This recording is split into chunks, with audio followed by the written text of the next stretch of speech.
और आज का जो था आप लोगों को शॉर्ट स्टार्ट से बता दूं। हमारा प्रोजेक्ट वेब बेस है। वेब बेस के अंदर टोटल 4 लैंग्वेजेस होती हैं: HTML, CSS, bootstrap and PHP। HTML, CSS और PHP ये 3 लैंग्वेजेस हैं।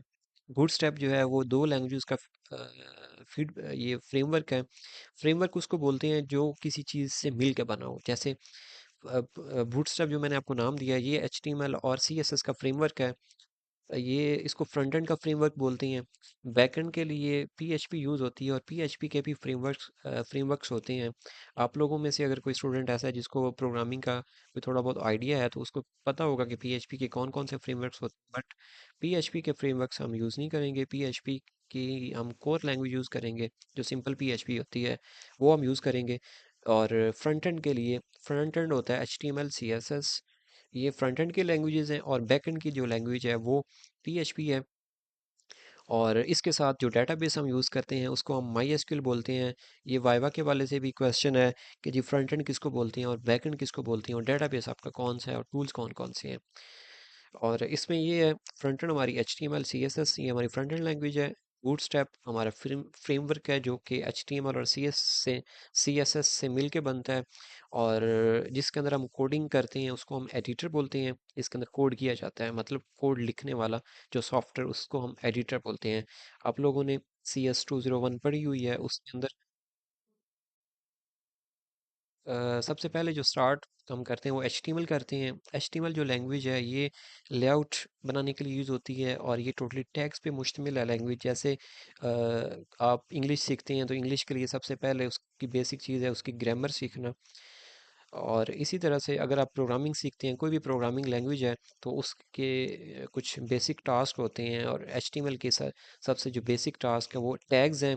टैग्स को मिला के ही ये लैंग्वेज कंप्लीट होती है। और इस लैंग्वेज के ज़रिए हम वेब पेज बनाते हैं, वेबसाइट्स बनाते हैं। जैसे आपके सामने एक प्रोजेक्ट ये शो हो रहा है, ये जो पेज शो हो रहा है इसको हम वेब पेज बोलते हैं। और इसके अंदर डिफरेंट लैंग्वेजेस यूज़ हुई हैं। ये जो आपको पेज शो हो रहा है इसमें फ्रंट एंड के लिहाज से HTML और CSS को यूज़ किया गया और बूटस्ट्रैप को यूज़ किया गया है। जो HTML होती है वो बेसिक स्ट्रक्चर के लिए, जो आपके सामने एक स्ट्रक्चर ये शो हो रहा है, ये HTML के ज़रिए बना है। लेकिन जो डिज़ाइनिंग हुई हुई, जैसे ये कलरिंग हुई हुई है, उसके अलावा ये पिक्चर को एडजस्ट किया गया है, ये बॉक्स बना गया है, ये नीचे कलर दिया गया है, ये जितने भी सेक्शंस बने हुए हैं ये सारे के सारे CSS के ज़रिए सेट किए हुए हैं और बूटस्ट्रैप के ज़रिए सेट किए गए हैं। जो कलरिंग होती है मतलब जितनी भी स्टाइलिंग है वो हम करते हैं CSS के अंदर। और HTML के अंदर हम लेआउट बिल्ड करते हैं। और HTML के अंदर फिर हम जो टैग्स यूज़ करते हैं उनको हम ब्लॉक एलिमेंट्स कहते हैं। उनमें जैसे कि हेडिंग का टैग है H1 से लेके H6 तक, फिर पैराग्राफ का टैग है, फिर टेबल्स का है, फॉर्म्स का है, डिव का टैग है। ये जितने भी टैग्स होते हैं ये डिफरेंट लेआउट्स, डिफरेंट सेक्शंस बनाने के लिए यूज़ होते हैं। तो सबसे पहले इधर यहाँ पे आ जाएं इंट्रोडक्शन पे कि इंट्रोडक्शन इसका क्या है। इंट्रोडक्शंस में इसमें सबसे पहले आपको पता होना चाहिए what is stand for HTML। HTML stand for hyper text markup language. ये कुछ शॉर्ट क्वेश्चंस हैं, ड्यूरिंग वाइवा भी पूछे जा सकते हैं। HTML is the standard markup language for creating web page. HTML stand for hyper text markup language. HTML जो है ये वेब पेजेस बनाने के लिए यूज़ होती है। बेसिक स्ट्रक्चर इसके अंदर बिल्ड होता है वेब पेज का। और ये डिफरेंट एलिमेंट्स के ऊपर मुश्तमिल है। और इसका जितना भी कंटेंट है वो ब्राउज़र के अंदर डिस्प्ले होता है। वेब ब्राउज़र गूगल क्रोम के अंदर डिस्प्ले होता है इसका। और इसके अलावा इसमें ये जो एलिमेंट्स बताए गए हैं उसमें हेडिंग है, पैराग्राफ है, एट्सट्रा डिफरेंट जो भी टाइटल्स इसके। और आपके सामने मेरी स्क्रीन पे शो हो रहा होगा what is HTML element. An HTML element is defined by start a tag some content and end tag. मतलब ये कहा गया है कि आपने टैग से स्टार्ट करना है और उसके अंदर फिर आपका कंटेंट आना चाहिए। कंटेंट किसको बोलते हैं? जो चीज़ आपके सामने डिस्प्ले हो रही है ये कंटेंट सारा कहलाता है। ये वाला ये है, इसको हम कंटेंट बोलते हैं जो हमने डिस्प्ले करवाया होता है, ये कंटेंट कहलाता है। और जो चीज़ डिस्प्ले ना हो वो टैग होती है जो ब्रैकेट्स के अंदर होता है। और ये क्लोजिंग इस टैग के लिए होती है। तो अब यहाँ पे एडिटर्स के ऊपर आ जाते हैं। एडिटर्स बोलते हैं जिसके अंदर आप कोड कर रहे होते हैं, जैसे ये लिखा हुआ है, ये कोडिंग हुई हुई है आपके सामने। कुछ इस तरह से भी मैं एक प्रोजेक्ट के ऊपर वर्किंग कर रहा था, तो ये देखें, ये कोड किया हुआ है, ये एचटीएमएल का कोड है सारे का सारा। ये थोड़ी सी एडवांस चीज़ है, आगे इंशाल्लाह आप लोगों को इसकी समझ आ जाएगी। तो ये जहाँ पे ये लिखा जा रहा है ना, काम हो रहा है, उसको हम एडिटर बोलते हैं। जैसे एम एस वर्ड है, उसके अंदर हम करते हैं तो उसको हम वर्ड बोलते हैं। अगर हमने कोई शीट्स बनानी है तो हम एक्सेल का इस्तेमाल करते हैं। अगर हम पावर पॉइंट्स के अंदर मतलब पावर पॉइंट्स का इस्तेमाल करते हैं प्रेजेंटेशन के लिए। इसी तरह से जो जो हमने काम करना है, तो कोडिंग के लिए हम एडिटर यूज़ करते हैं। अगर फ्रंट एंड की कोडिंग करनी है, बैक एंड के लिए भी एडिटर ही यूज़ होता है, लेकिन आगे उसके प्रोग्राम को रन करने के लिए डिफरेंट सॉफ्टवेयर होता है, वो आगे हम पढ़ेंगे। एचटीएमएल बेसिक के ऊपर आते हैं। इसके अंदर जो है वो ये आपका आ जाता है, ये हेडिंग का टैग है। H1 से लेके H6 तक 6 टैग है, हेडिंग्स के हैं। और उसके बाद फिर पैराग्राफ का टैग है।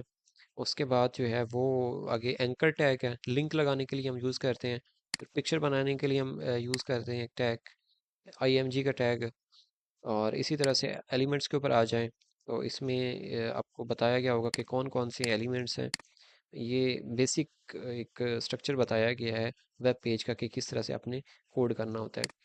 एट्रीब्यूट्स का मैंने बताया था कि ये जो टैग के अंदर आप मज़ीद उसमें जो चीज़ें यूज़ करते हैं, जैसे एचरेफ है, ये लिंक लगाने के लिए, तो ये एट्रीब्यूट्स कहलाता है। इसी तरह से अलग से भी दिया गया है, ये कुछ टाइटल्स हैं। अब इसमें नए और पुराने स्टूडेंट्स आप लोगों के लिए यही है, स्पेशली जो जिन स्टूडेंट्स ने पहले काम किया हुआ है उनके लिए, तो आपने रिवीजन करनी है एचटीएमएल बेसिक की। ये टाइटल रिकॉर्ड भी हो रहे हैं, और मैं टॉपिक्स जो रिकॉर्ड भी हो रहे हैं, और बेशक अगर आप साथ लिखना चाहें तो लिख भी सकते हैं। कोशिश किया करें कि जब भी क्लास स्टार्ट हो, साथ अपने पास कॉपी पेंसिल भी रखा करें, ताकि जो जो पॉइंट्स होते हैं वो आप साथ नोट भी कर लें। जो टॉपिक्स आपने करने हैं उसमें एचटीएमएल बेसिक ये इंतहाई इंपॉर्टेंट है। उसके बाद हेडिंग, पैराग्राफ, एचटीएमएल स्टाइल्स, उसके बाद एचटीएमएल कमेंट्स। अभी पिछले दिनों वाइवा में क्वेश्चन हुआ था, फाइनल वाइवास जो अभी कंप्लीट हुए हैं, उसमें था कि जी एचटीएमएल के अंदर कमेंट्स की टाइप्स कितनी हैं। तो इसकी दो टाइप्स हैं, एक सिंगल लाइन की होती है और एक मल्टीपल लाइन की होती है। तो ये कमेंट्स को भी देख लीजिएगा। उसके बाद एचटीएमएल कलर्स का भी इतना, ये तो इतना ख़ास नहीं है, लेकिन HTML CSS, HTML links, HTML images, ये इंतहाई इंपॉर्टेंट है, दोबारा सुन लें।